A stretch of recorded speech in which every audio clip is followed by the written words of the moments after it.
በየቀኑ ጠዋት ተነስተን ለብ ባለ ውሃ ውስጥ ሎሚ ጨምቆ መጠጣት የሰውነት መርዛማ ነገሮችን እንደሚያስወግድ፣ የምግብ መፈጨትን እንደሚያፋጥንና ክብደት ለመቀነስ እንደሚያግዝ በሰፊው ይነገራል። ይህም እውነት ነው። የሎሚ ውሃ እጅግ በጣም ብዙ የጤና ጥቅሞች ያሉት ተፈጥሯዊ መጠጥ ነው።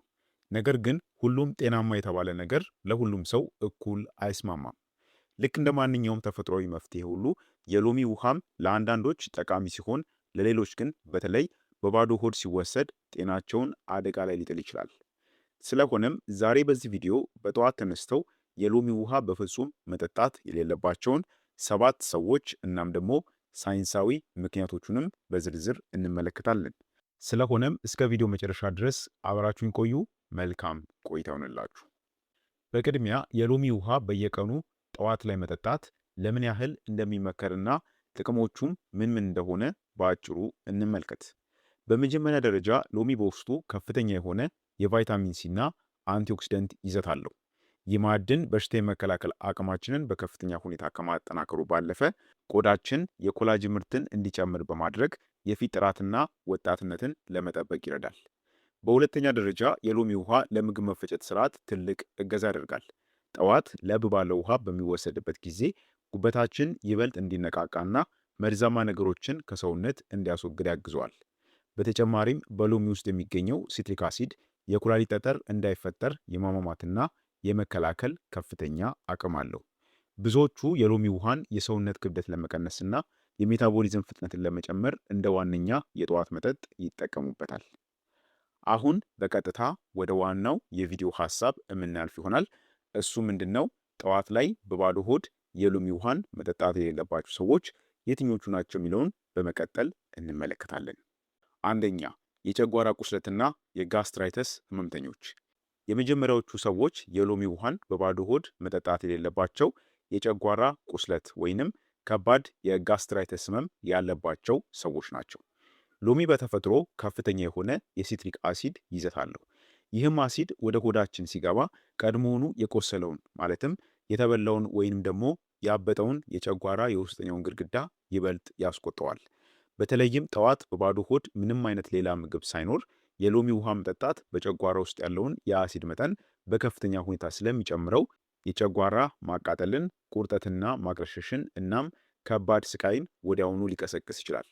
የቁስል ደረጃ ላይ የደረሰ የጨጓራ ህመም ካለባችሁ አሲዱ ቁስሉ ላይ በቀጥታ ሲያርፍ ሁኔታውን ስለሚያባብሰው ጠዋት በባዶ ሆድ የሎሚ ውሃ ከመውሰድ መቆጠብ ይኖርባችኋል። የግድ መውሰድ ካለባችሁም ከምግብ በኋላና እንዲሁም ደግሞ ውሃ በደንብ አብዝታችሁ መሆን ይኖርበታል ማለት ነው። ሎሚውን ቀንሳችሁ ውሃውን በስቶ መውሰድ ይኖርባችኋል።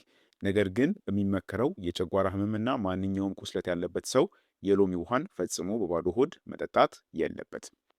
ሁለተኛ፣ የጥርስ ስሜታዊነትና የኢናሜል መሸርሸር ያለባቸው ሰዎች። ሁለተኞቹ ሰዎች ደግሞ የጥርስ ህመም፣ የመጠዝጠዝ ስሜት ወይንም የጥርስ መሸርሸር ችግር ያለባቸው ሰዎች ናቸው። የጥርስ ውጫዊ ክፍል ኢናሜል በመባል የሚጠራ ሲሆን በጥርስ ላይ የሚገኙና ጥርሳችንን ከባክቴሪያና ከትፋት የሚጠብቁ ጠንካራ ማዕድናት ስብስብ ነው። ይሁን እንጂ ይህ የጥርስ መከላከያ ክፍል ለአሲድ በጣም ስስና ተጋላጭ ነው። በየቀኑ ጠዋት ላይ የሎሚ ውሃ በምትጠጡበት ጊዜ በውስጡ ያለው አሲድ ከጥርሳችሁ ጋር በቀጥታ ይገናኛል። ይህም ውድ የሆነውን የጥርስ መከላከያ በሂደት በማሸሽ ጥርሳችሁ ቅዝቃዜ፣ ሙቀት ወይንም ጣፋጭ ነገር መቋቋም እንዳይችል ያደርገዋል። ጥርሳችሁ ቀድሞውኑ የሚጠዘጥዛችሁ ከሆነ የሎሚ ውሃ ሁኔታውን ያባብሰዋል።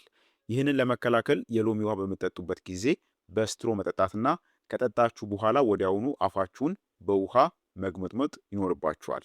ወዲያውኑ መቦረሽ የለባችሁም። ምክንያቱም አሲዱ የላላውን ኢናሜል ይበልጥ እንዲፋቅ ስለሚያደርገው ነው። ስለዚህ በዚህ ላይ ከፍተኛ ጥንቃቄ ማድረግ አለባችሁ። ሶስተኛ፣ የአሲድ መመለስ ችግር ያለባቸው ሰዎች። የአሲድ መመለስ ወይንም ተደጋጋሚ የቃር ስሜት የሚያጠቃቸው ሰዎች በእንግሊዝኛው አሲድ ሪፍላክስ ይባላል። እነዚህ ሰዎች የሎሚ ውሃን ከመጠጣት መቆጠብ አለባቸው። በጠዋት በባዶ ሆድ ከመጠጣት ማለት ነው። ይህ ችግር ያለባቸው ሰዎች የጨጓራ አሲዳቸው ወደ ላይ ወደ ጉሮሯቸውና ወደ አፋቸው የመመለስ ከፍተኛ ዝንባሌ ያላቸው። የሎሚ ውሃ ደግሞ በጨጓራና በምግብ መውረጃ ቧንቧ መካከል የሚገኘውን አሲድ ወደ ላይ እንዳይወጣ የሚከለክሉትን የታችኛውን የጡንቻ በር ሎወር ኢሶፎጋል ስፊንክተር የሚባሉትን የማላላትና የማፍታታት ባህሪ ያለው። ይህም ጡንቻ ሲላላ ደግሞ በጨጓራ ውስጥ ያለው አሲድ በቀላሉ ወደ ላይ ተገፍቶ እንዲወጣ መንገድ ይከፍትለታል ማለት ነው። ይህም የደረት ከባድ መቃጠልን፣ የጉሮሮ መከርከርን፣ መራራ የምራቅ ስሜትን እናም አልፎ ተርፎም የቶንሲል አካባቢ መቆጣትን የሚያመጣ ነው። ጠዋት በባዶ ሆድ የሎሚ ውሃ መጠጣት ይህንን ስቃይ በእጥፍ ስለሚጨምረው ተደጋጋሚ የቃጠሎ ስሜት የሚያስቸግራችሁ ከሆነ የሎሚ ውሃን ከጠዋት ምርጫችሁ ላይ ብታስወግዱት ፍጹም ተመራጭ ነው ማለት ነው። አራተኛ የአፍ ውስጥ ቁስለት ያለባቸው ሰዎች። አራተኞቹ ሰዎች በአፍ ውስጥ በድድ ላይና በከንፈር ውስጠኛው ክፍል ወይንም በምላስ ስር ትናንሽ ነጭ ወይንም ቢጫ ቀለም ያላቸው ቁስለቶች የሚወጡባቸው ወይንም የሚያጠቃቸው ሰዎች ናቸው። እነዚህ ቁስለቶች በተፈጥሯቸው እጅግ በጣም ስስ፣ ስሜታዊና ህመም የሚቀሰቅሱ ናቸው። የሎሚ ውሃ ደግሞ ቀደም ሲል እንደገለጽ ነው እጅግ የበዛ የሲትሪክ አሲድ ይዘት ስላለው በሚጠጣበት ጊዜ እነዚህን የለሰለሱ ቁስለቶች በቀጥታ በመንካት ከባድ የሚለበልብና የሚያስጮህ ህመም ያስከትላል ማለት ነው። ከማቃጠሉም በላይ አሲዱ በቁስሉ ዙሪያ ያሉትን ህዋሳት ስለሚጎዳቸው ቁስሉ በፍጥነት በተፈጥሮ መንገድ እንዳይድን ያደናቅፈዋል፣ ይበልጥ እንዲቆጣና እንዲሰፋም ያደርገዋል። ስለዚህ በአፋችሁ ውስጥ ማንኛውም አይነት መቁሰል ካለ ያ ቁስል ሙሉ በሙሉ ድኖ እስኪጠፋ ድረስ የሎሚ ውሃ መጠጣትን ሙሉ በሙሉ ማቆምና ማረፉ የሚመረጥ ነው። አምስተኛ የቁርጥማትና የዩሪክ አሲድ ህመምተኞች። ምንም እንኳን ሎሚ በሰውነት ውስጥ ተፈጭቶ ሲያልቅ የሰውነት አልካሊን መጠን የመጨመር በጎ ባህሪ እንዳለው ቢነገርም በአንዳንድ ሰዎች ላይ ግን በተለይም በባዶ ሆድ ሲወሰድ በውስጡ ያለው ሲትሪክ አሲድ ኩላሊት ዩሪክ አሲድን ከሰውነት በአግባቡ እንዲያስወጣ ሊያግደው ይችላል። ይህም በሚሆንበት ጊዜ በደምና በመገጣጠሚያዎች በተለይ በትልቁ የእግር ጣት በቁርጭምጭሚትና በጉልበት ውስጥ የዩሪክ አሲድ ክሪስታሎች እንዲከማቹ መንገድ ይከፍታል ማለት ነው። እነዚህ ክሪስታሎች ደግሞ መገጣጠሚያ ላይ ሲያብጡ ድንገተኛ እጅግ በጣም ከባድና የሚለበልብ የቁርጥማት ህመምን ይቀሰቅሳሉ። ስለዚህ የዩሪክ አሲድ ችግር ካለባችሁ ጠዋት ጠዋት የሎሚ ውሃን ከመጠን በላይ ከመውሰድ መቆጠብና የሰውነታችሁ ምላሽ በጥንቃቄ መከታተል ያስፈልጋል። ስድስተኛ የተወሰኑ የረጅም ጊዜ መድኃኒቶችን የሚወስዱ ሰዎች። ሎሚ በተፈጥሮ ሽንት ቶሎ ቶሎ የማምጣትና ፈሳሽን ከሰውነት የማስወጣት ዳዩሬቲክስ ከፍተኛ ባህሪ ያለው። የደም ግፊት ወይንም የልብ ህመም ኖሮባቸው የሰውነት ፈሳሽን የሚያስወግዱ የመድኃኒት አይነቶችን የሚወስዱ ሰዎች የሎሚ ውሃን በብዛት አብረው ሲጠጡ መድኃኒቱና ሎሚው በጋራ በመሆን ሰውነትን ለከፍተኛ የውሃ እጥረትና ለፖታሺየም መሰል ወሳኝ ማዕድናት መጋጠም ሊዳርጉ ይችላሉ። በተጨማሪም የሎሚ አሲድነት በአንጀት ውስጥ የመድኃኒቶችን የመምጠጥ ፍጥነት ስለሚቀይረው የሚወስዱት መድኃኒት በትክክል ሳይሰራ እንዲቀየር ወይንም ከጥቅሙ ጉዳቱ እንዲያመዝን ሊያደርገው ይችላል። ስለዚህ ማንኛውም አይነት የቋሚ መድኃኒት ተጠቃሚ ከሆናችሁ የሎሚ ውሃን በየቀኑ ልማድ አድርጋችሁ ከመውሰዳችሁ በፊት ሐኪማችሁን ማማከር ጥንቃቄ የተሞላበት እርምጃ ነው። ሰባተኛ በደም ውስጥ የብረት መጠናቸው ማለትም የአይረን መጠናቸው በጣም ከፍተኛ የሆኑ ሰዎች። ሎሚ በውስጡ እጅግ ከፍተኛ የሆነ የቫይታሚን ሲ ይዘት እንዳለው ይታወቃል። ቫይታሚን ሲ ደግሞ ከምግብ የምናገኘውን የአይረን ማዕድን ሰውነታችንና አንጀታችን የመጠጥ አቅሙን በአስገራሚ ሁኔታ ከፍ ያደርገዋል። ይህ ባህሪውም ደካማ ደም ወይንም የደም ማነስ ላለባቸው ሰዎች እጅግ በጣም ጠቃሚ ቢሆንም በሰውነታቸው ውስጥ አስቀድሞ የአይረን ክምችት ላላቸው ሰዎች ማለትም ሄሮክሮማቶሲስ ለተባለ የጤና እክል በጣም አደገኛ ሊሆን ይችላል። በሰውነት ውስጥ የብረት ማዕድን ከልክ በላይ መከማቸት በሂደት እንደ ጉበት፣ ልብና ፓንክሪያስስ ያሉ ወሳኝ የውስጥ አካላትን ሊመርዝና ከባድ ጉዳትም ሊያደርስ ይችላል። ይህም የጤና ሁኔታ ያለባቸው ሰዎች የሎሚ ውሃን በየቀኑ ጠዋት ከመውሰድ መቆጠብ አለባቸው ማለት ነው።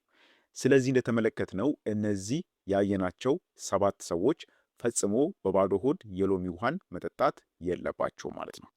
በአጠቃላይ ተፈጥሯዊ መፍትሄዎችና የቤት ውስጥ ውህዶች ሁሉ ለሰውነታችን እውነተኛ መልካም ነገርን የሚሰጡት አወሳሰዳቸውን እናም የራሳችንን የሰውነት ተፈጥሮና ጤና በደንብ አውቀን በልኩ ስንጠቀምባቸው ብቻ ነው።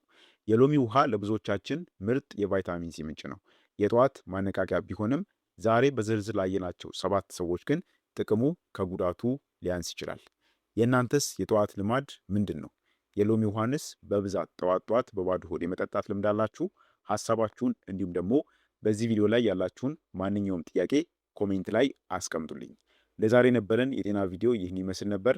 ጠቃሚና አስተማሪ ሆኖ ካገኛችሁት ላይክ እና ሼር ማድረጋችሁን አትርሱ። በቀጣይ በሌላ ጠቃሚ በሆነ የጤና ቪዲዮ የምንገናኝ ይሆናል። እስከዛው በጤና ቆዩልኝ። ቸር ሰንብቱ።